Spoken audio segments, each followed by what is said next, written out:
Welcome to Leadership, the Secret Sauce, the podcast where we talk to extraordinary coaches and leaders to dive into the realms of leadership and coaching. We're your hosts, Dave Lipsky and Matt Dodson. So let's jump in with another guest and find out their answer to the question, what is your secret sauce? All right, before we dive in, a special thank you to our sponsor, Character Matters Coaching and Consulting. At Character Matters, we believe leadership isn't just about results, it's about who you are while you're achieving them. Whether you're facing career transitions, building stronger teams, or navigating personal growth, we help leaders unlock clarity, strengthen resilience, and lead with authenticity. Because when your character grows, your impact grows. Learn more at charactermatterscoaching.com. In today's episode, we're going to be sitting down with Richard Boyatzis to uncover his secret sauce. We know you want to stick around to hear it. We're also going to ask him just some questions around a little history. For those of you that are familiar with his work, especially in intentional change, sure you probably want to, you'd be curious to know, just like Dave and I are. So, Dave. Thank you very much. And Richard, thank you so much for joining us. We like to start out the podcast with an energy check-in. So on a scale from 1 to 10, 1 being low, 10 being high, what's your energy level at this present moment? I'd say somewhere between 8 and 9. What brings you to the 8 and 9 this morning? What lowers me from a 10 was we went out and had a phenomenal dinner last night, and my wife and I consumed an entire bottle of a Puligny Montrachet. So I'm a little mellow more than I usually am. Yeah, we'll build up the questions to coincide with ramp that up. Yeah, like no headache or anything like that. It's just like at 6:10 when I usually get up around 4:30. Early riser. Matt, what's your energy level this morning? And did you go out for wine with your wife? No. I think what has me at a 9, I would say, is my son's coming home from Virginia Tech today, and I'm really excited to see him. And we're gonna just have a great family Thanksgiving. What program is he in there? He's in political science. He's a member of the Army ROTC. He's a great undergraduate. Mm-hmm. Yeah. Mm-hmm. Yes. What year is he? He's a junior. So he's already gone through the coming home and using rude words. Well, he is. Yes, he is also in the Army, so he is very familiar with those. But yes, he does a pretty good job of restraining himself. I will say that. Like, I will give him that. He is. He has a lot of personal self-discipline. Very respectful. We really look forward to seeing him, getting to do things that I usually don't get to do when it's just my wife and my daughter and I. So that's awesome. We used to have this reorientation, re-entry 5-minute conversation with each of my 4 kids before they went into the house from coming back from college, of like, try not to offend your mother. You actually have to come home at night, stuff like that. So I am coming in at a 9. Don't use your iPhone at the dinner table. Ooh. Yep. Oh, right. So true. If we can get people to sit at the dinner table after they came back from college. So I am at a 9. So I'm riding a high. I told Matt I became a grandfather last weekend. So I'm excited about Congratulations. that. Thank you. Balanced out with last night was my late night teaching in the city. So when I come back from the city at night on Thursdays, I pass all the Broadway shows and the things, and I have a little bit of envy. So my mind usually stays there for a little bit. I envy because you've always wanted to be a singer or dancer on Broadway. I am. I consider myself like a coaching actor. So I'm not sure where we go with that. But actually, when I teach, I definitely feel like I'm on stage a little bit. Well, I was thinking immediately, given your height and your long legs, whether or not you were envious about being on the Rockettes. Yes, the chorus line. Isn't that the other one? Yeah. Right. Yeah. It's between that and playing the center for the Knicks. I could be the first athlete that does both. Those are 2 very different size configurations. I suggest you stick with your strengths, really, to kind of go with the theme of the podcast, Dave. Yeah. All right, I'm coming back to my. At close to 6 feet, and at that time, running around 250 pounds, I wasn't a small person. But I remember when one of my close friends, who was president of the Chicago Bears, brought us down to the field to watch the warm up before a game in Soldiers Field, and watching guys like the refrigerator go running up and down in front of you. I have never felt so small in my life. Wow. So playing center means a lot of steroids. Oh man, not to say that your show endorses the secret sauce of pharmaceuticals, but yeah, no, it's somebody's secret sauce. It's the secret sauce. Yeah, my coaching is definitely chemically balanced. So, okay, good. In terms of, I have one question to kick it off, Richard, is when you're sitting next to somebody, maybe at dinner last night or a train, plane, automobile, and somebody doesn't know you and they say, oh, what do you do? How do you describe that to them? I usually say I'm a professor at Case Western Reserve University. I'm a scientist. If they don't glaze over by that point, then I'll go on to say I'm a psychologist, and I study change my whole life, about the past 60 years. Most people know me for more narrow fields like competencies or competency development or emotional intelligence or coaching or neuroscience. But what I've done in my whole career is, from doing therapy with alcoholics and drug addicts to working with Fortune 100 CEOs, is basically look at how to help people with sustained desired change at all levels, from individual up to organizations, even communities. And so, but usually the only thing they respond to is emotional intelligence. Yeah. When did you realize that I'm really curious about your secret sauce, but when did you kind of realize that there was something about that emotional intelligence that people were really curious about? Like, did it just like happen over a period of time and you're like, wow, I'm getting more requests for this. Wow, is this the thing? I went through my PhD program at Harvard, and with Dan Goleman was a classmate. We went through it together. We were both very close with Dave McClelland, who was my thesis advisor, and we used to hang out there, and we used to socialize together as well as do projects.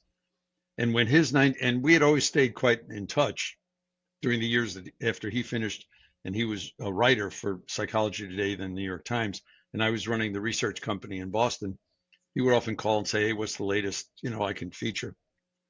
So in 95, when that book came out and started to hit the mega bestseller list, I mean, when he's on the cover of Time magazine in multiple countries, it's hitting big.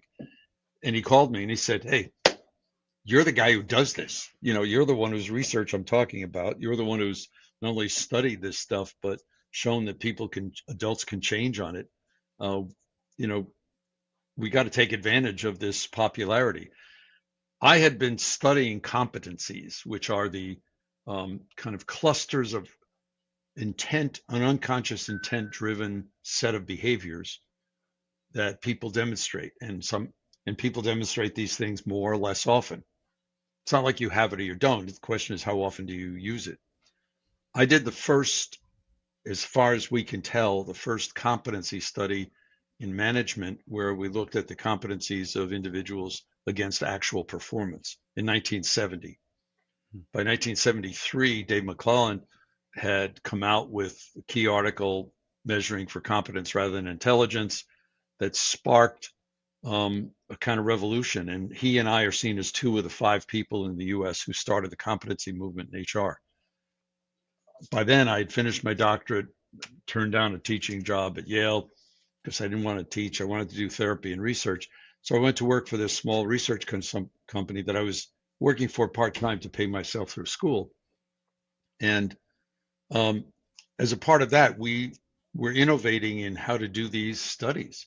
So by the time 1982 came around, my book came out. It was the first book on a comprehensive competency model of management, from supervisory to top executives, for-profit, not-for-profit, and government agencies, based on data from 12 large organizations against actual performance. See, that's very key, because up till then, people basically looked at correlations. What personality traits correlated with whatever. And correlations aren't causation. So, and when people did some of this stuff, especially in academic research, very often it wasn't against actual output of effectiveness measures, or, in current decades, we use sometimes engagement and innovation, things like that. So I had been doing this stuff for a long time. I mean, we started developing the first competency development based on my intentional change theory in 1979 for the American Management Association, because they wanted to offer an alternative to an MBA that actually helped people become managers, effective managers. And when I got hired at Case and I gave up running the two research companies, half of the market research company in New York and the HR research company in Boston, to become a professor, one of the first things they said is, can you measure this stuff? Because my company had done work for several of the federal agencies to help any innovative university from 1974 to 82 measure whether or not the students are different when they graduate. And then in 79 through 83, I'd helped the committee that was formed in the group that accredits management schools to look at above average MBA programs. And that was when we found that, yes, MBA programs can increase the number of capabilities that predict effectiveness, but they increase maybe 3 or 4 of them, of the 12 to 18 that you might have in a list. It wasn't much given the amount of money involved. And we showed, and confirmed by another research company's findings, that on the whole, above average full-time MBA programs graduated people with less social intelligence than they had when they entered. Now, it wasn't until 20 years ago, and I started a heavy dive into the neuroimaging and neuroscience stuff, that I figured out why. But it's a separate issue we can go into later. Or I can do an 8-hour lecture on that right now. But but to go back to the point, so all of this stuff is going on, and we have started at the beginning all these longitudinal studies showing we were actually changing it for 25 to 55-year-olds in a stable way. And so when we shifted in 95, 96, Dan and I working on it, a lot of it was a labeling shift. I mean, it was the same thing I and all these others had been working on, but we just said, look, if 80% of the competencies that we find in every study in 140 countries around the world, all these different organizations, either had to do with what we now call emotional and social intelligence, then why not repackage it? What became very clear, because I had done a lot of hormonal studies, physiological studies, when I was studying alcohol and aggression and working with alcoholics in the 70s in the treatment settings in hospitals around the US. But by the late 90s, it became clear to me that there was something very different going on when people sought change in their brains, and the environment was affecting that. And that's when I teamed up in the early 2000s with Professor Tony Jack, who's at Case, a prominent psychologist and neuroimaging expert. And we started a series of fMRI studies. And that was, and one of the things that became clear, my earlier work on, how the body's stress response, sympathetic nervous system, versus what I call the renewal, the parasympathetic nervous system, showed that they were antagonistic. I mean, you can't do both at the same time. And you don't get any benefit just by lowering the stress level. You just have mild impairment. So stress is necessary. I mean, you can't decide what to have for dinner tonight without some stress activation, but it's not good for you. It causes cognitive as well as emotional and perceptual impairment. The only thing that's good for you is to activate this other competing system.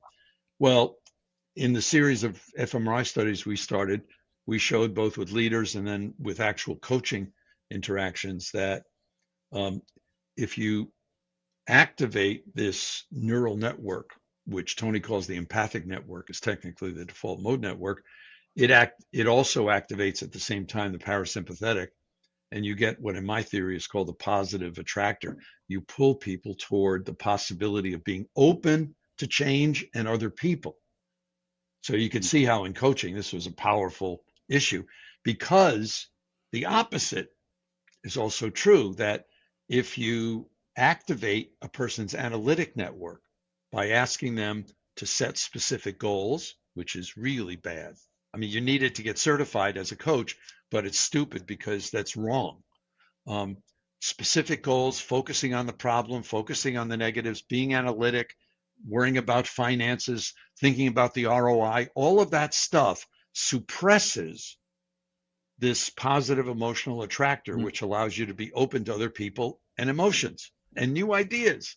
So what became clear is that although I did a study that Dave Kohler and I published in 1970 saying setting specific goals was important to change, by the end of the 90s, became clear to me that we were wrong.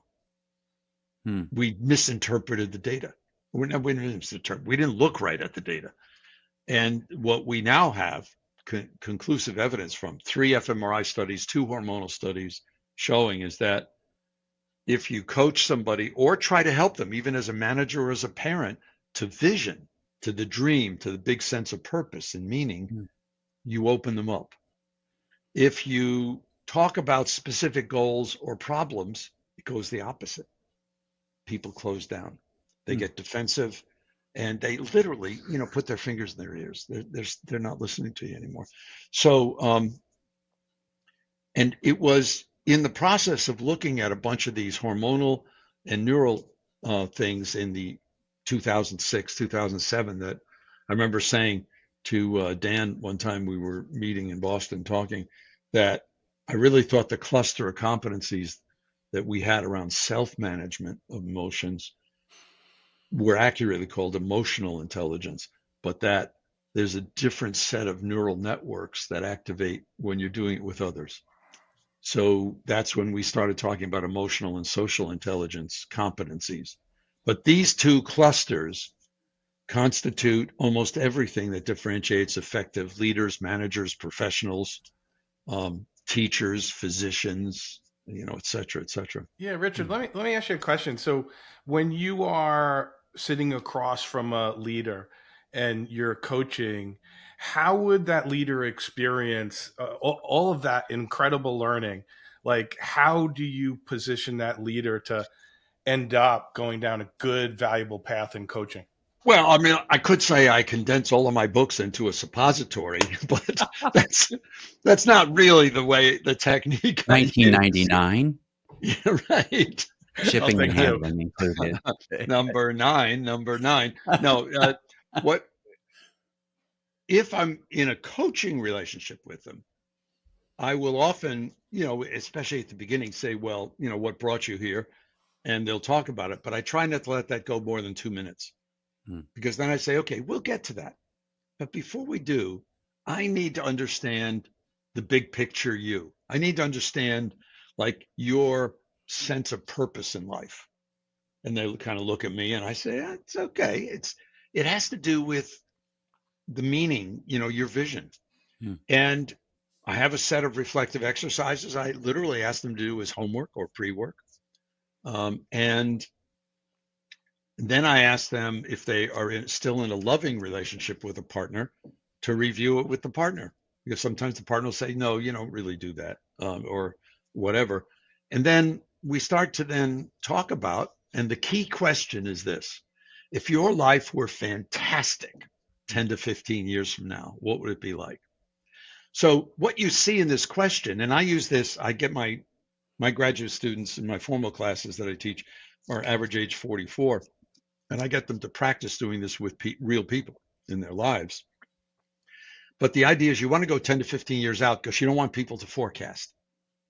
You want people literally to break with reality and dream, because that puts you in the right part of the brain. Second, you want it to be geared to life, not work. Work is a subset of life. And if people don't have the life part of it together, the work, it has short shrift. It's not sustainable. So when we do the vision, whether it's with the 30 or the 40 or the 50 or the 60-year-olds, we ask them to write an essay. And the essay should include what they see far out as their physical health, their spiritual health, their romantic and family health, their contributions to the community, and their work or career. But the idea is to try to be comprehensive and, in that sense, holistic. Now, sometimes a person goes, bingo, yeah, I would love to be. And then there are other times in which they can't get there.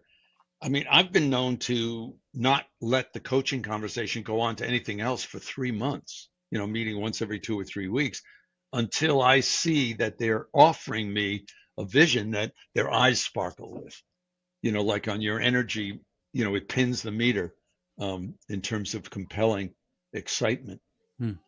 So that's the key. And when I'm doing that, I start every coaching session. Tell me about any updates to your vision. Not because I really think there was in 2 or 3 weeks, but I want them to have the vision in mind for the session we're doing. That's the context, not their problems. Yeah. What do you do with somebody that constantly goes back to that, or it gets sort of infiltrated, or they're like the natural. Right, Matt, that is a superb observation, as a coach, because we all have people who continue to draw back to the negative. That's where their pain is. Yeah. And, it's one of those places that we see every day, various either candidates or elected political officials playing to our fears around these things. So they keep drawing us back into it, which makes us more vulnerable to their manipulation. But when that happens, what I will usually do is to say, yeah, that's tough, or I can see how that really, sucks, at work or something or other. And then say, but, let's go back to, the big picture, because that's where you want to head to. Solving this current issue is fine, but even if we do that now, if we don't do it in the context of where you really want to get to, we're not helping you.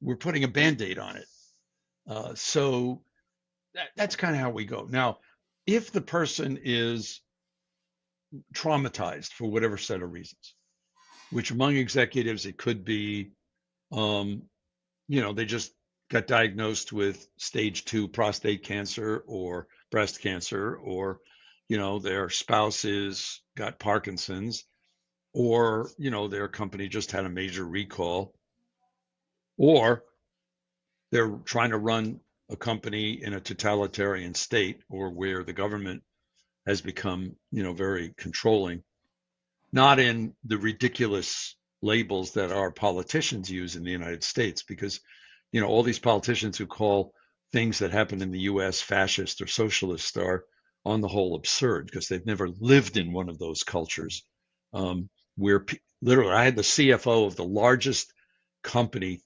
in Russia in 1992. I can't say which, but the CFO tell me the second day of a workshop, they were brought over under a big Coca-Cola Foundation thing to our university, that she was up all night really disturbed by what I had talked about the day before. And what I talked about was vision. And she said, I spent 39 years being afraid of that. Wow. I couldn't even share it with my brother, because he might say something, and the next thing I'm on a train to Vladivostok or the Gulag. So I want to tone down the rhetoric, because people are using it in ways which are ridiculous. But if people really were in those settings, or in hot zones, war zones, or in urban settings where the gangs are using violence, or they have been a subject of rape or assault themselves, they're traumatized. And there, people won't be able to dream easily. So you have to introduce them to it in small doses, what I call introduce the PEA, because their life right now is all negative emotional attractor, which makes sense. The organism has to defend itself to stay alive. What we're trying to do is open the door. So sometimes we'll use a more playful question like, okay, you just won $80 million after tax in the lottery. How does your work or Mega life change? millions. 80 million after tax. I mean, if you invest in a diversified portfolio at Fidelity or Schwab or Vanguard, it's going to kick off 4.5 million a year. Yeah. So when people say, well, I'll pay off the mortgage and set up a fund for my kids' college, that's okay. That's the first 2 months. Yeah. But the idea is to be playful. A second question we sometimes use if people are stuck on the future is one that pulls on another. Instead of pulling on hope, we pull on another primal emotion of compassion, which is who's helped you the most in your life become who you are? Mm. Who are the people, not one person, but who are the people? And get them to talk about those people and those relationships and moments they had with them. It puts them, because of the gratitude compassion link, it puts them back into this positive emotional attractor state. And if you can get somebody into that state in small doses, now they'll revert back to the NEA quickly because it's scary as hell to all of a sudden not feel anxious. But what happens is, like I said, it opens the door. And then all of a sudden they start to be willing to spend more time in this positive emotional attractor state. And as the relationship with you as a coach starts to build, they start to trust that it's okay. You're not going to report to the executive VP of HR or something ridiculous. I think that answers your question, but I'm not sure. Yeah, it really does. And it just reminds me of this idea around the vision can really pull you. And to spend, I would just say for our coach listeners, the more time that you spend in the vision, the better off it will be of getting the client to describe it in whatever the senses that they can use to describe the vision. If they can say it, it will be even better for them. If they picture it in their head, like a YouTube video or something. Now, I mean, back in 2003, one of my faculty colleagues, Melvin Smith, had first come up with the idea that what we were really doing by coaching to this positive emotional attractor is what we called coaching with compassion. So since then, we've used that as our kind of theme, and we're using a more Confucian interpretation of compassion. So it's not just feeling for people in pain, kind of hedonic issues. It could also be eudaimonic, feeling for somebody who wants to grow or wants novelty. The alternative, which is what I think most people do, is coaching for compliance. Physicians and nurses do this all the time, which is part of why I think treatment adherence is so low. Parents do it, of course, all the time. Managers do it thinking they're trying to help, but they're not. Again, it's the role. It's like, goal setting is so dysfunctional early in a change process. It's useful way down the road when you've eliminated all the possibilities and you really know what you want to focus on, because goal setting puts blinders on. That's how it helps, but that's also could hurt. The same thing with feedback. Most of the time, what I say to people is, you want to give somebody around you feedback? Don't. They're not going to listen anyway. And the only reason you really give feedback is because you're trying to vomit on them or get revenge. But the real issue is if a person wants feedback, they'll genuinely ask. And it's not like a subordinate saying to the manager, oh, tell me what I should do differently. Because as soon as the manager starts talking, they put their fingers in their ears. So again, this issue is, how do you help people open up? Because if they're not open, the rest of it's a kind of activity with diminishing returns. Yeah, our organizations are so designed around goal setting and feedback. Matter of fact, often those are the only words we use in HR process from a development standpoint. Right. How do you? Right. And you stop and think that's based on the model that we're trying to squeeze more out of the person. And now, how is that going to help the person, the human capital, be greater at the end of the performance period than at the beginning? It's not. It's the opposite. Yeah. So we talk a lot about trying to shift or change to a coaching culture. So if you took out the words feedback and goal setting, what would that coaching culture look like for you? Okay. in chapter 8 of our 2019 book, Helping People Change, we made this point based on the PEA-NEA antagonistic relationship, the neural network in particular, and the hormones. And we said every organization needs a culture of performance. If you don't perform, you don't continue to exist. But they also need a culture of development. Why do we think that? Look at the engagement numbers. You know, if 80% of the people with full-time jobs around the world don't feel engaged in their work, 55% are reporting extreme stress at work, 35% are reporting profound loneliness at work. I mean, you're talking about a motivation crisis. That's why you need a culture of development. So what we said is you want to develop a culture of development that complements the culture of performance. Now, the mistake people have made, I mean, when I got into this field in 67, one of the big things in management circles was the managerial grid, you know, task versus people, and you wanted a 9-9 style. It turns out you can't do that. The human mind can't go there, because if you do development in service of performance, you kill the development. People feel like you're treating them like a cog, and your coaching is being a coaching bully, not somebody that helps. So they have to be separate but complementary. And when you think about what happens in development, well, first of all, people need performance feedback, but don't get into how you're going to change next year. That's a development conversation. So you have the conversations at different times, different months. The development, there are very few organizations that have been able to achieve this. It's really hard. Sometimes an organization has a unit that's done it. The only total organization I know that's achieved this is MD Anderson, you know, the #1 cancer hospital. And now, the truth be told, I'm on one of the boards, so I know a lot about what's going on there, but it's phenomenal. I mean, their engagement numbers are running like 91, 92%. Yeah. I mean, even in the Houston. best healthcare. Oh, yeah. You are? Okay. Yeah. Mm-hmm. Yes. So it's very. I'm down there a couple times a year. And even in the best other healthcare systems, you're lucky if you're running 40%.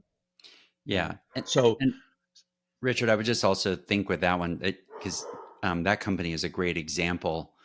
And I would also say, when we've asked somebody if they know more details, they would say, well, in this little pocket. But I think if they pulled back and they would say, oh, no, yeah, we really have a culture of development.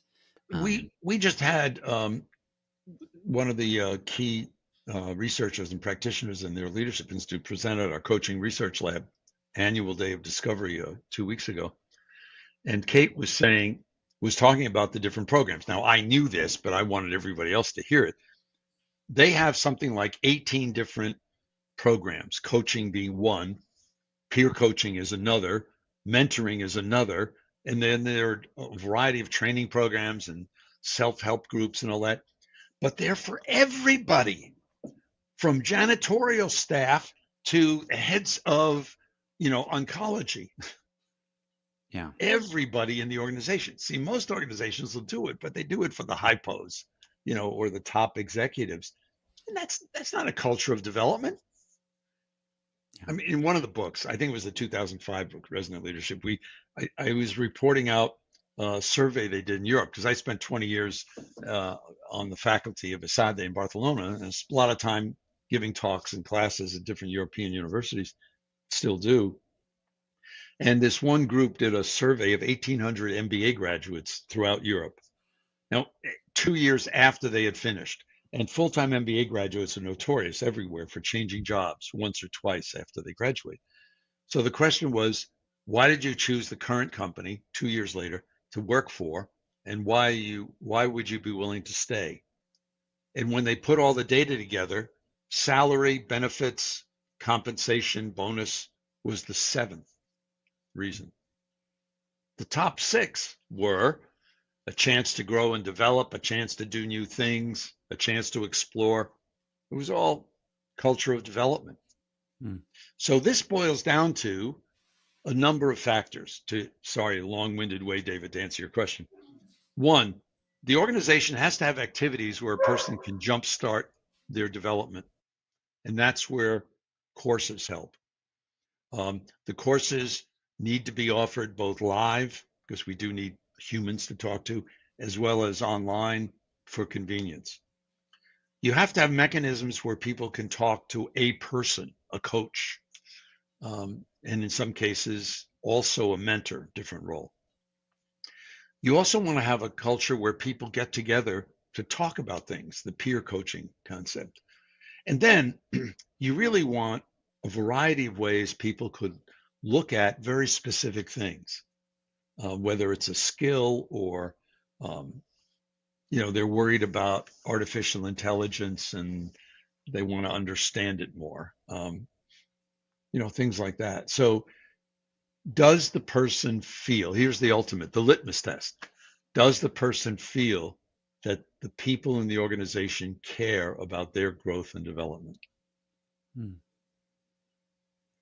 Now, in more financial accounting terms, is the human capital in the organization greater at the end of the performance period than it was at the beginning? Because if it's not, you're spending human capital to get performance, and that's not growth or effective leadership. Richard, that reminds me of one of my favorite quotes from Anderson and Adams' Mastering Leadership. They quoted this gentleman, I think his name's Eric Geiger. He says, and I use it regularly, leaders bring the weather. You don't need to even say anything. I can sense it and feel it, whether you will allow me to take a risk, whether you'll allow me to say something, whether you're for my development, whether you really want to hear what I think, or you just, am I just a cog in the wheel? He doesn't use this whole thing. I'm more elaborating. Am I a cog in the wheel? Am I just like, one more, rung in the ladder in order? Yeah. The wisdom of that is that, yes, we know that leaders create the climate in the organization, which is more of a contemporary version of the culture. But we've known since 2000, and mostly from the work of Joseph Ledoux and then a number of other neurologists, that humans now telepathically communicate to each other in 8 to 40 thousandths of a second, deeply unconscious feelings, not thoughts, feelings. And you're infecting the people around you. And if you're in a power position, a leader, a parent, a coach, a physician, a nurse, you have more status, and therefore you're more infectious, positively or negatively. And that's happening unconsciously. So regardless of what you think you're showing on your face, that's happening. Now, what became very clear in our research studies, and now we have about almost 4 dozen or 5 dozen other studies, half of which have been published, showing the quality of the relationships are key, whether it's the relationship with the coach or the manager or your spouse or partner. And when we started drilling down into that in 2007 to look at what are the features, what are the qualities of relationships that are much better, shared vision, not goals, vision, shared compassion, you care for each other. And David, you'll like this one, shared energy. You're on the same wavelength. We all know couples where one person likes to dance and the other doesn't, and there's always conflict. Or one likes to travel and the other doesn't. So shared energy is, are you vibrating on the same frequency? And what we've been able to show is that these characteristics either mediate, transform, or moderate affect personal characteristics like a leader or a manager or a physician or nurses or a coach's emotional intelligence or cognitive intelligence in terms of getting to the effect on the person, on the other person or the team or the organization or the community. And when you show this with the multivariate analyses, what it's showing is the more of these 3 features are in the relationships, the better the link to the outcomes. The less, the worse. And we have plenty of studies showing the link to leadership effectiveness, professional effectiveness, even for engineers, engagement of the subordinates, organizational citizenship of the subordinates, and even product and process innovation, in terms of competitive advantage. Yeah. When you look at those three areas and you think about what's happening now, what is it time for now? Like with vision, compassion, energy, as you're advising coaches that are trying to make a difference in the world right now, what would you recommend they focus on? What is it time for? First, and I do this, because I'm doing about one webinar a week for some ICF or coaching conference or association, not to mention these podcasts, but um, first, make sure that you're still excited about being a coach. I mean, I just said this in a keynote at the Columbia Coaching Conference a few weeks ago. What we do is God's work, but it's exhausting and it can drag you down. So the interesting challenge, and interestingly enough, I mean, Zoom and COVID helped us to break free from the ability to do 1 or 2 coaching sessions in a day because we had to drive or fly there. Now we can do 5 in a day because of Zoom. But should we be doing 5 in a day? It's a whole nother. So what I say is, first and foremost, pay attention to yourself. Your renewal, your excitement, your vision is going to is going to sustain you. And if you're not there, guess what? You're going to infect your clients with your fatigue or your boredom.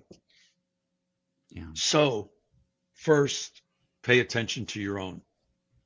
Second, realize that when you're doing this, that's what you want to inspire in your clients. You want to inspire hope and compassion and a certain degree of mindfulness.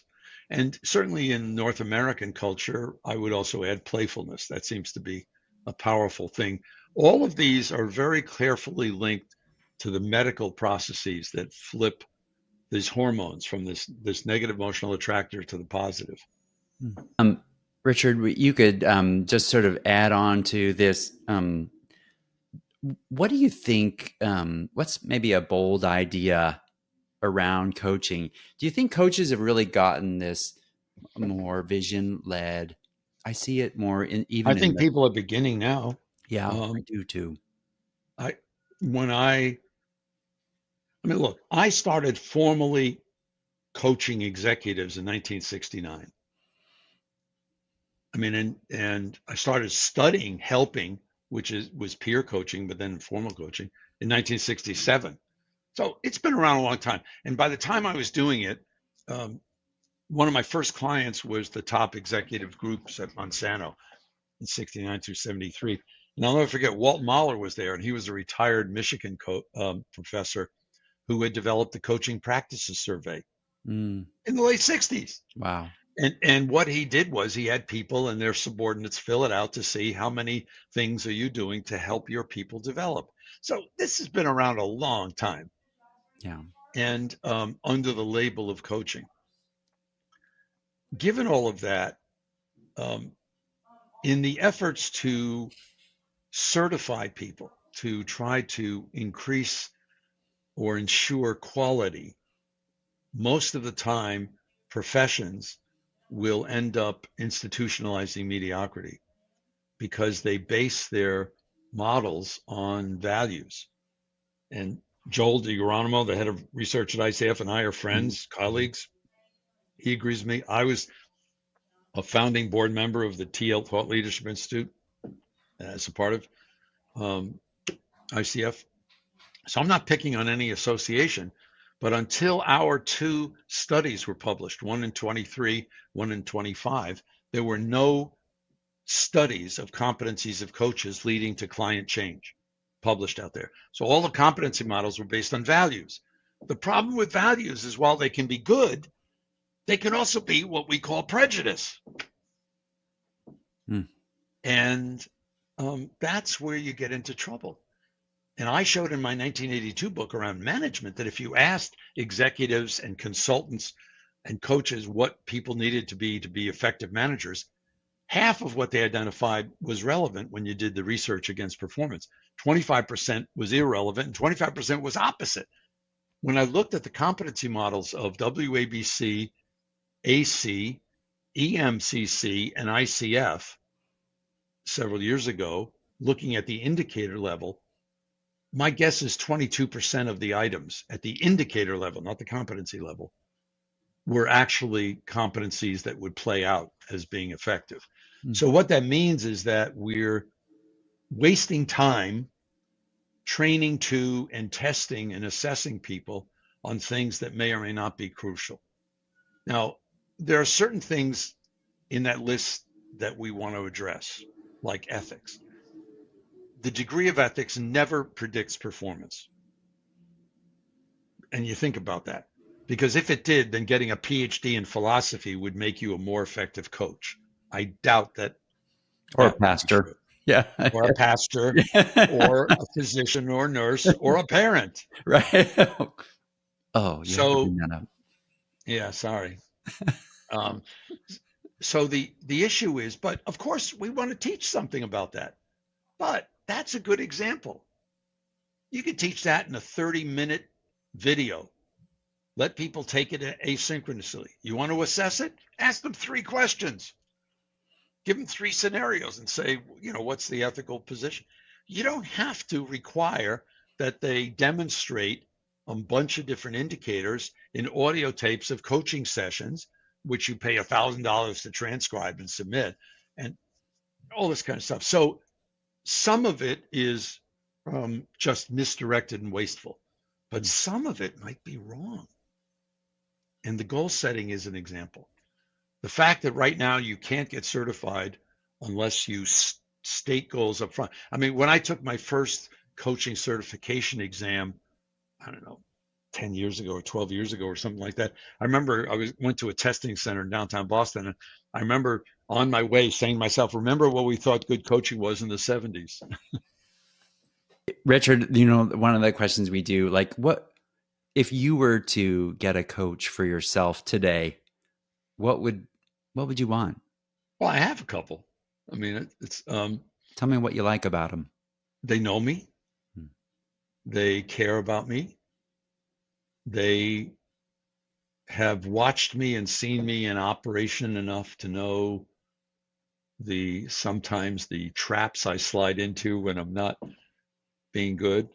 I mean, one of my coaches is one of my senior colleagues, Professor Ellen Van Oosten, who is director of our coaching research lab. Now, she also happened to be an MBA student of mine in the 90s and then a doctoral student, in the early 2000s. But periodically when we're doing something together, she'll pull me over to the side or nudge me and say, you're slipping into your Greek male mode, which means I'm, getting hot under the collar and combative. Other than my wife, there's nobody else that can do that as effectively. So now, and of course, probably the most consistent and most helpful coach I have every day is my wife. I mean, it's the kind of relationship we have, and we both enjoy that about our interactions. And then I also, Melvin Smith, who is another senior colleague, and the 3 of us wrote that book in 2019. I mean, I would say that's my thing is, do I turn to them if I need advice on something that is emotional, behavioral, or bothering me? That's an example. There have been others over the years, but right now, I can't. And then I have several groups that I would call peer groups. One I call my brain trust, that I go to with research ideas, for them to poke holes in it before I start a new study. And another I go to for kind of behavior stuff, because I think they're a little nicer people. They have more emotional intelligence. I study emotional intelligence. I'm not a paragon by any way, shape, or form. But anyway, yeah. So I think we all need that. There has been a movement in the last 10 years, a big push on supervision and coaching. Now, that's not bad. I mean, during my years as a psychotherapist, every psychotherapist had to have other people they could turn to. But the problem is, if you rely on the supervision, you keep thinking it has to be somehow this top-down model. I contend the most powerful thing we can do as coaches who want to maintain their professional comportment and their effectiveness is to form peer coaching groups. Get together with 8 to 12 other coaches regularly and talk about life, love, effectiveness, whatever. Um, that that can help eliminate the need for the hierarchical supervision issue and can keep you with a group of people that you trust. Again, shared vision, shared compassion, shared energy to be able to bounce things off of and to help you with, because there are times in which I want feedback and I want corrective feedback. Yeah.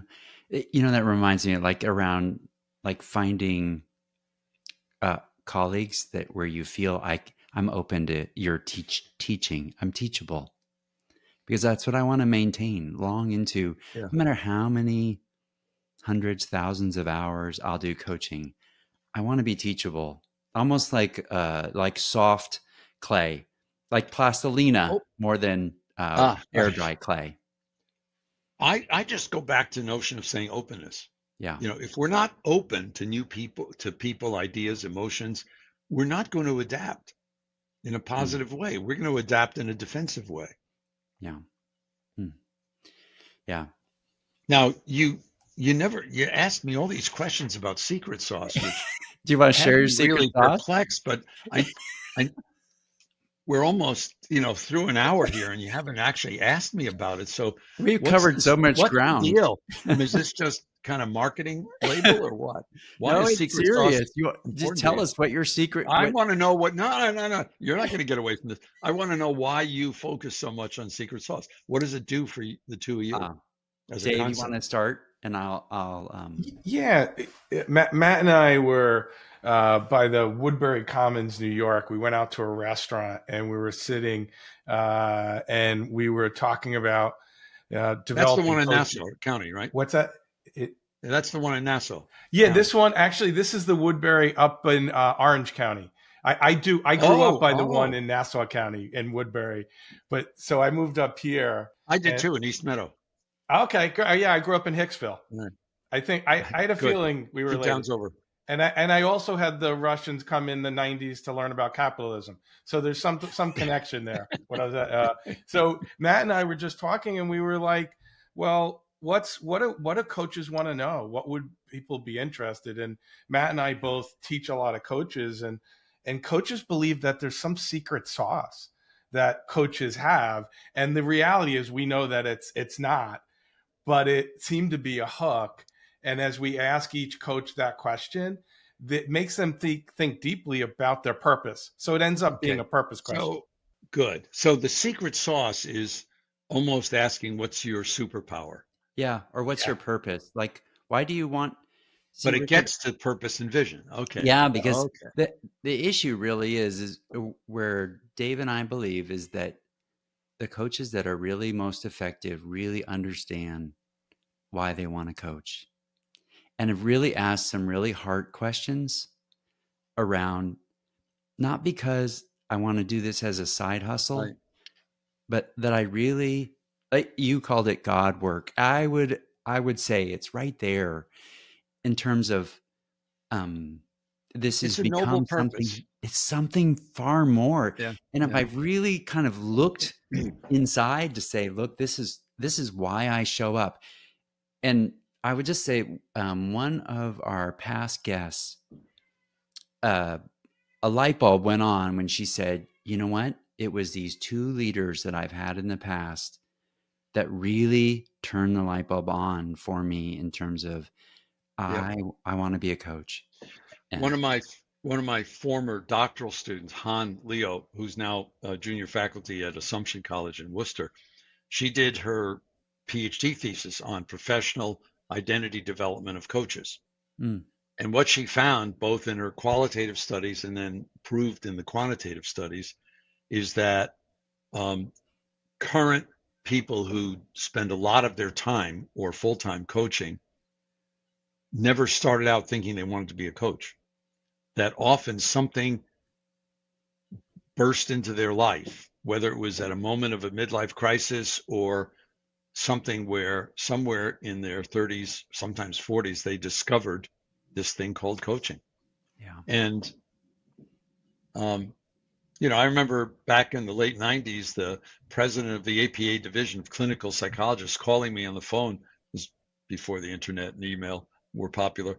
And she was saying, I have 25,000 members who are tired of dealing with teenage anorexics, and they'd like to talk to somebody else about something different.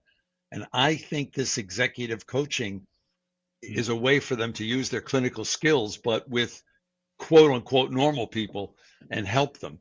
And she was right. It's why so many people who go into coaching come out of teaching or social work or counseling, but a lot of others who came out of marketing or sales or anything else just discovered it. And that's what Han kind of helped articulate.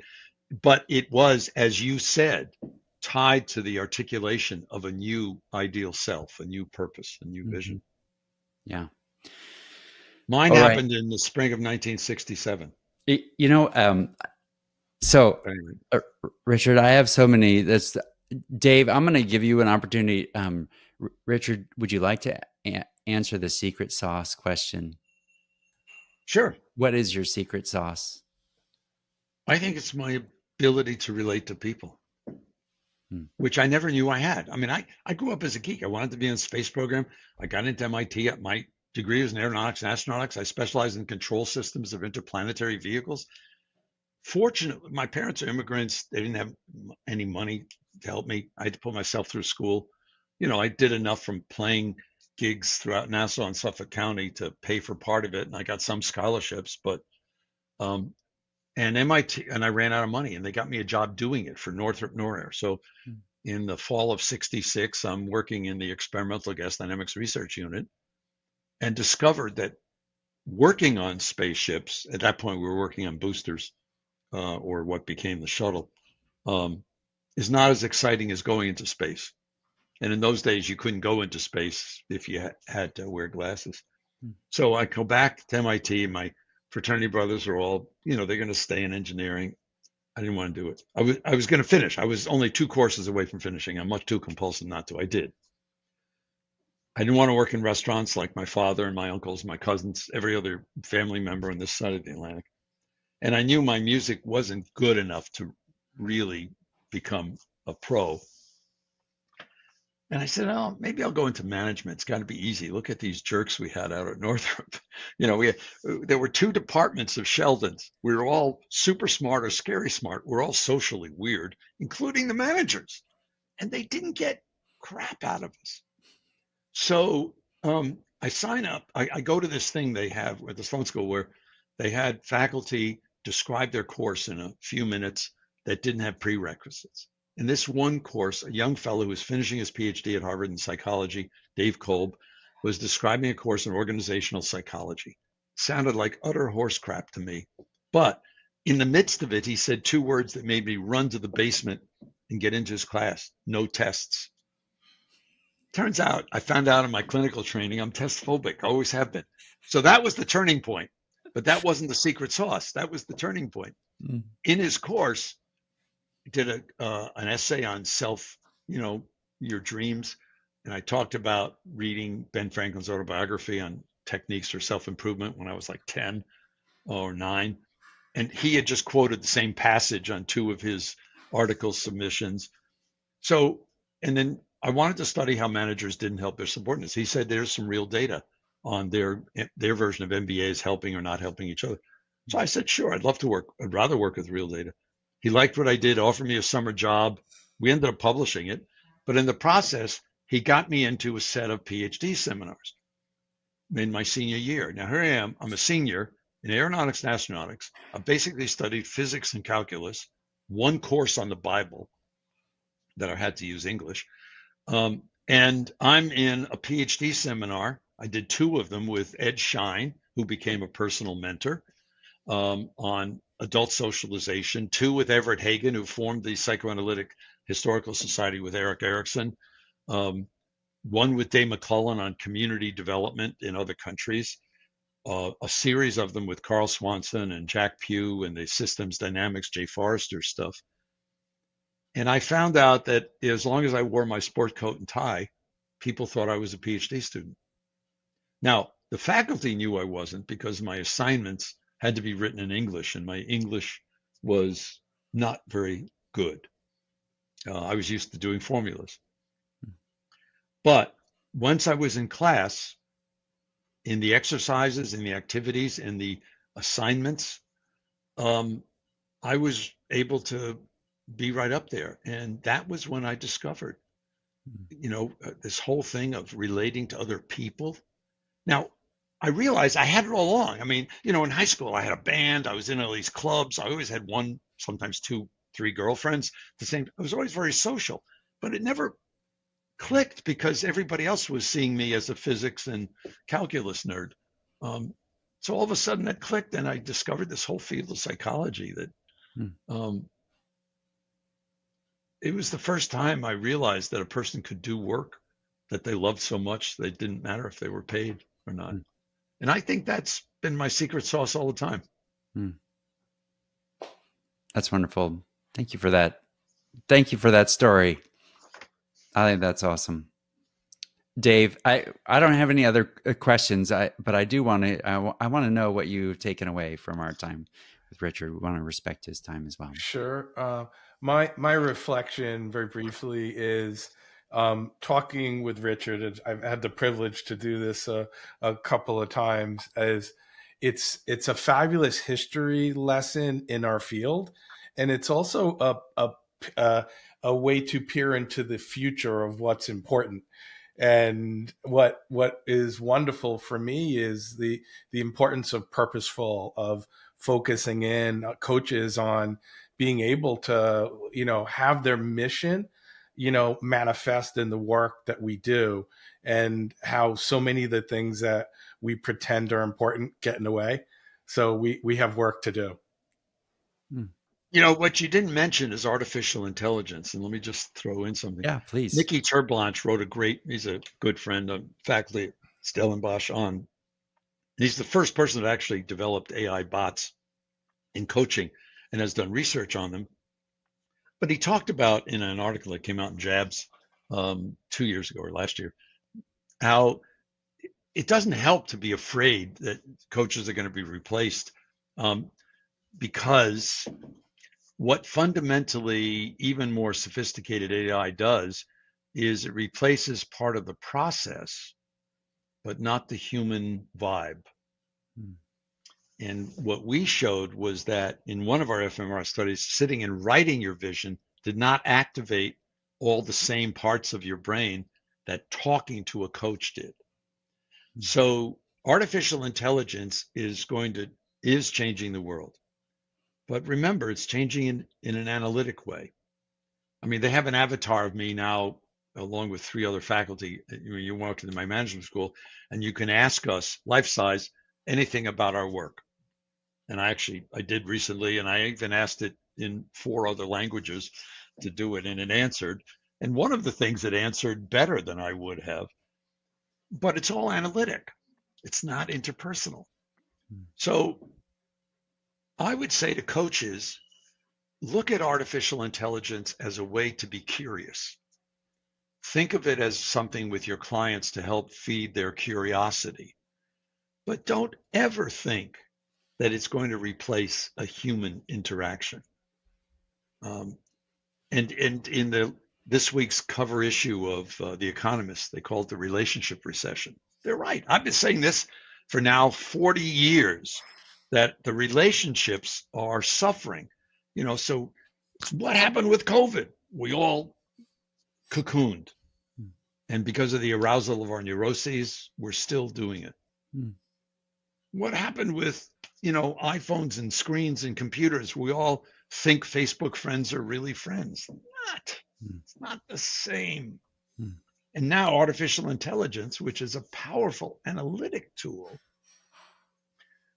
In one of the articles in The Economist is, my new partner is a model, is an AI model. But that's not going to keep you warm at night.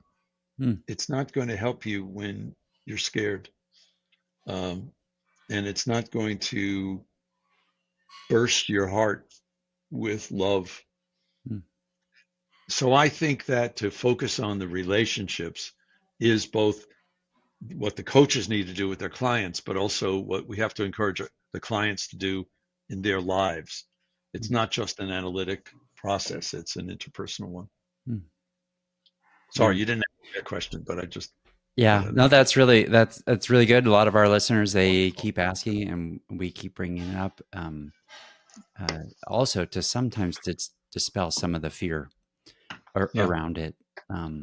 As you were talking, Richard, one of the things I thought of was when I was in graduate school, and we asked a prominent CEO in the Bay Area how he got to do the Transbay Terminal for his company. And he looked at me, he said, Matt, it took me 25 years to become an overnight success. And that's the story that I think what you shared, that I think our listeners would really need to hear. But I think also the thing that I took away was the deep friendships that you have that you built over time. That is the lasting piece. I think that, and that was certainly one of my takeaways. And then the idea around staying teachable, even decades into your profession, of just stay, because I think it's a mark of humility. And I really appreciate that. I appreciate you spending the time with us. So, thank you, Matt. David. Yeah. Dave, I will just say, we want to make sure you know about our show sponsor, Character Matters Coaching and Consulting. That if you are interested, we encourage you to look at charactermatterscoaching.com and contact them for your organizational needs. David, Richard, it was a pleasure spending the time. I hope you all both have a blessed Thanksgiving. And until next time.